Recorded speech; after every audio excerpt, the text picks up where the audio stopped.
In this video, we explore two of Indiana's most chilling ancient mysteries. First, the legend of the giants of Indiana, where early settlers claimed to uncover massive human skeletons buried inside ancient mounds.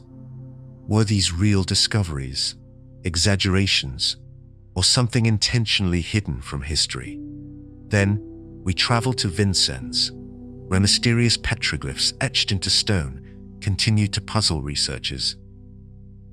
These fading carvings may hold spiritual, cultural, or astronomical meanings, but time is slowly erasing them before we can fully understand their message.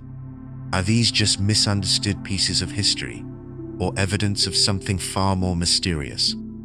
Watch till the end and decide for yourself.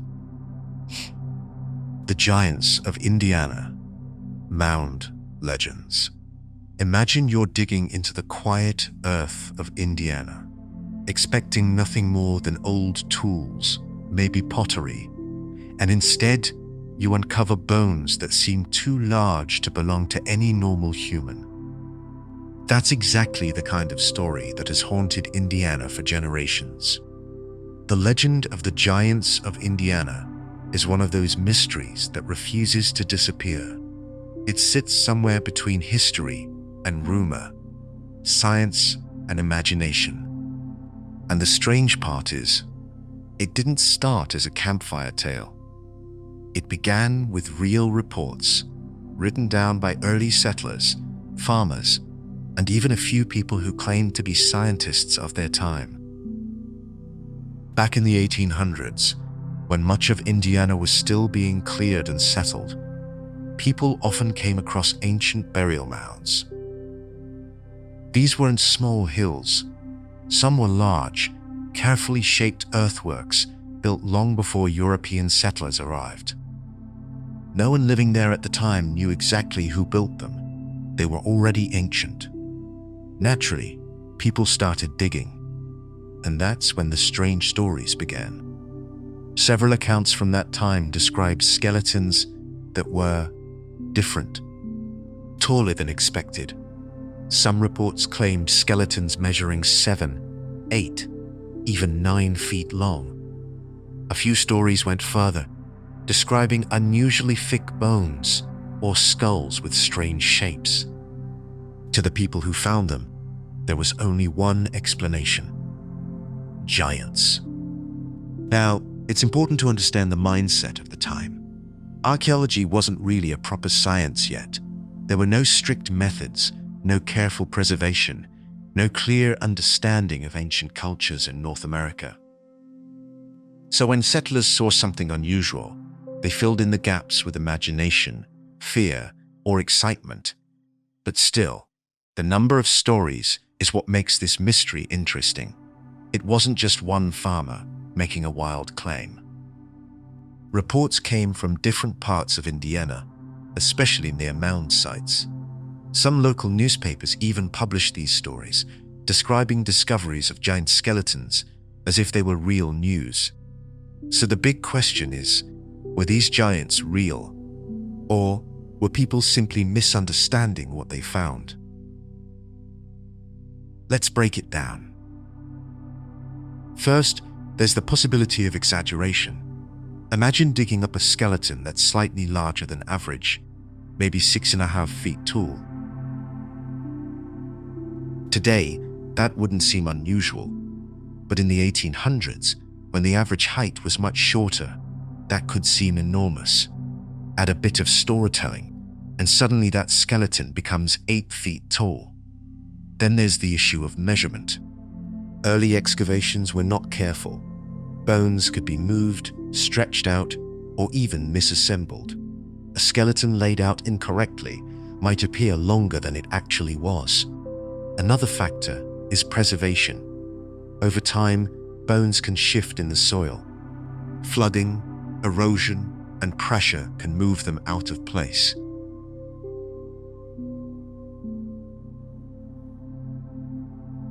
When someone digs them up later, the position might not reflect the original body at all. But here's where things get more mysterious. Many of the supposed giant skeletons are gone. There are no clear museum records, no preserved specimens that can be studied today, no confirmed remains that match those early descriptions. It's as if they appeared and then vanished. That absence raises even more questions. Some people believe the bones were simply lost or destroyed. Early settlers didn't always value preservation. Bones might have been reburied, thrown away, or even damaged beyond recognition. Others think the stories were exaggerated so much that no real evidence ever existed in the first place. And then, there are the more extreme theories. Some claim there was a deliberate effort to hide the truth. They believe that giant skeletons didn't fit the accepted view of human history, so they were quietly removed from record. This idea often appears in conspiracy theories, especially online, but there's no solid proof for that. Still, the mystery stays alive because of one simple reason. We don't have a clear answer.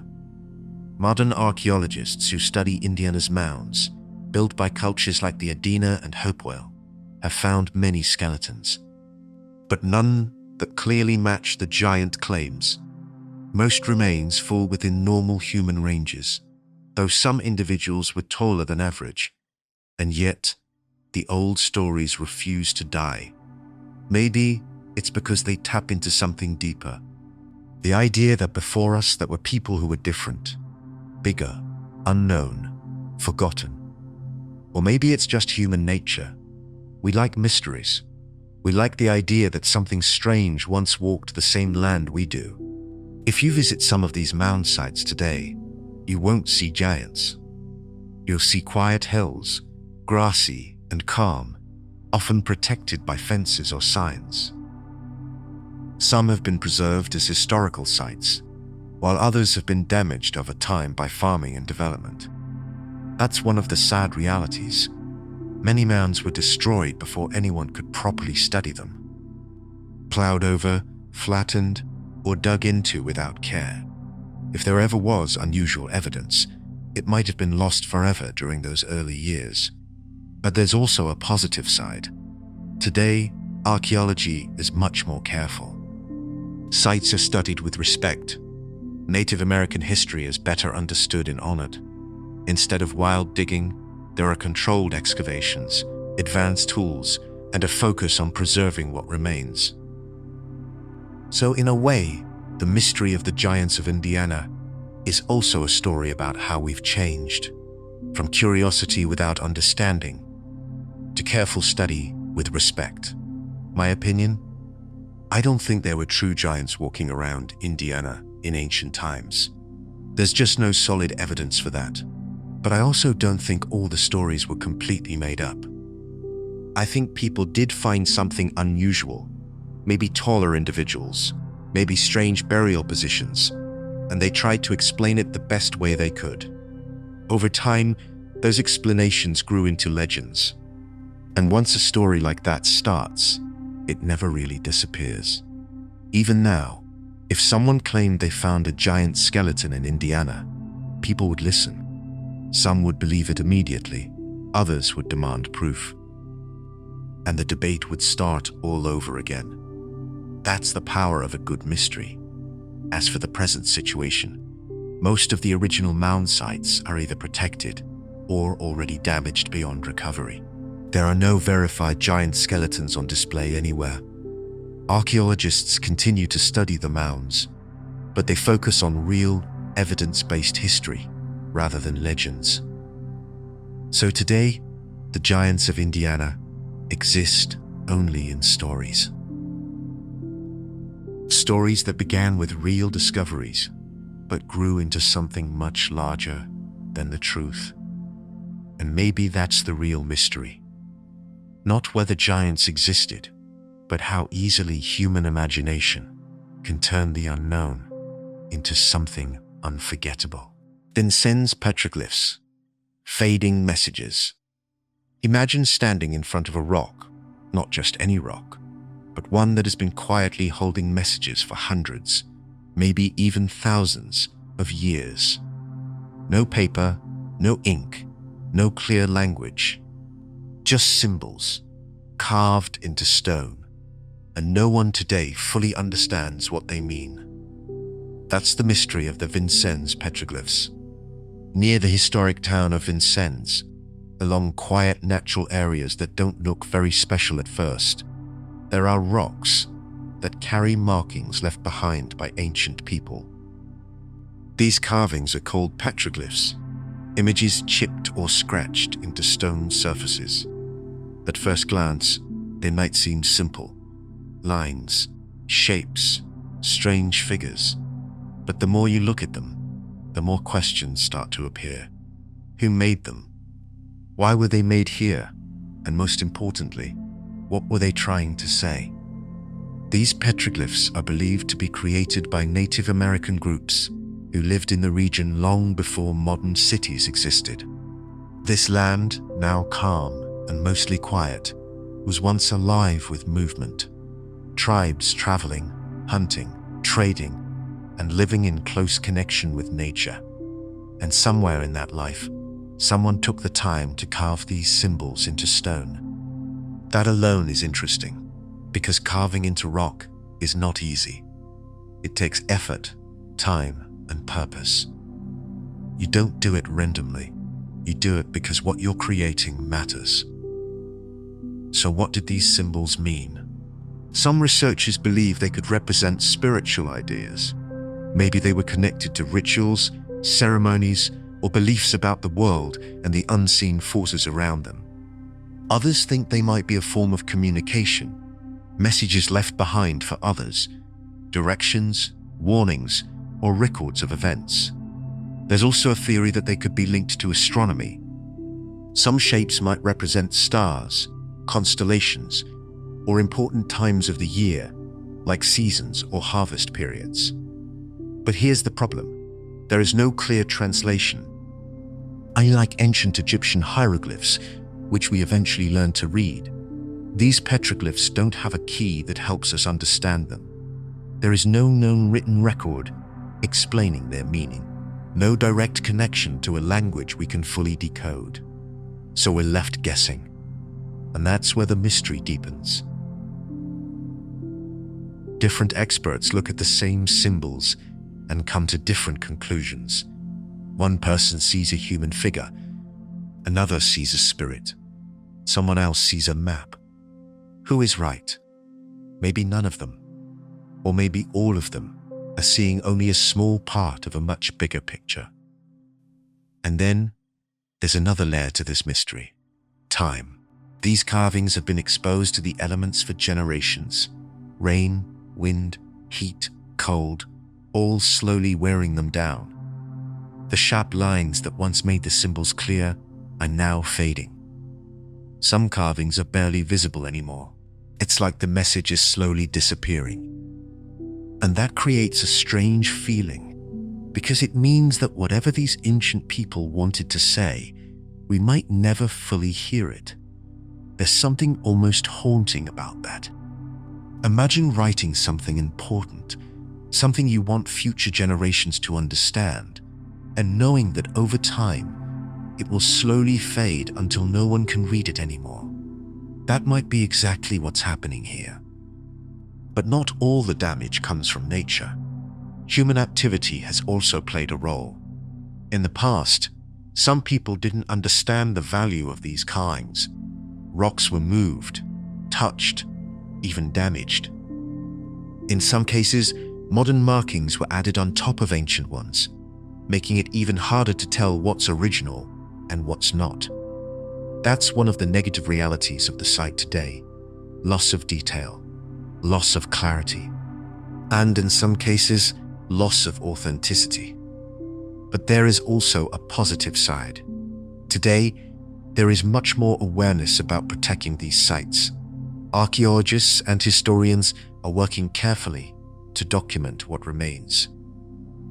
New technology, like 3D scanning, helps capture details that the human eye might miss. Even faint carvings can now be studied in ways that were impossible before. And there's also respect. These petroglyphs are not just mysteries to solve. They are part of Native American history, and culture. They represent real people, real beliefs, and real lives. So instead of treating them like puzzles to crack, many researchers now approach them with care and respect. Still, the biggest question remains: what do they mean? My opinion? I don't think we'll ever fully understand them. And maybe that's okay. Not every message from the past is meant to be completely decoded. Some things are tied to a specific time, a specific culture, a specific way of thinking that no longer exists in the same form. We can study the symbols, we can compare them, we can make educated guesses, but the original meaning, the exact thought behind each carving, might be something only the people who made them truly understood. And that makes them even more powerful. Because they remind us that history is not always clear. It's not always simple.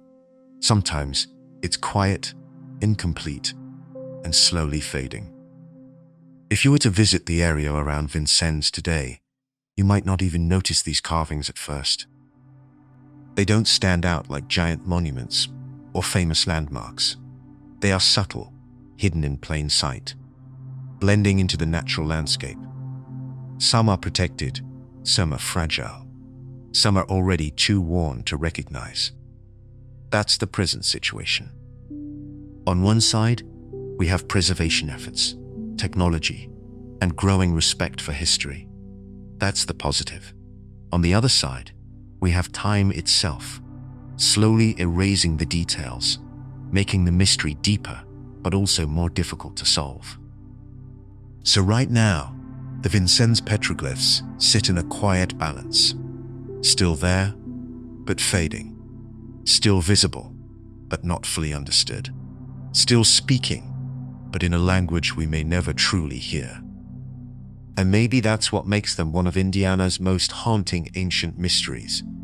Not because they are loud or dramatic, but because they are slowly disappearing, taking their secrets with them.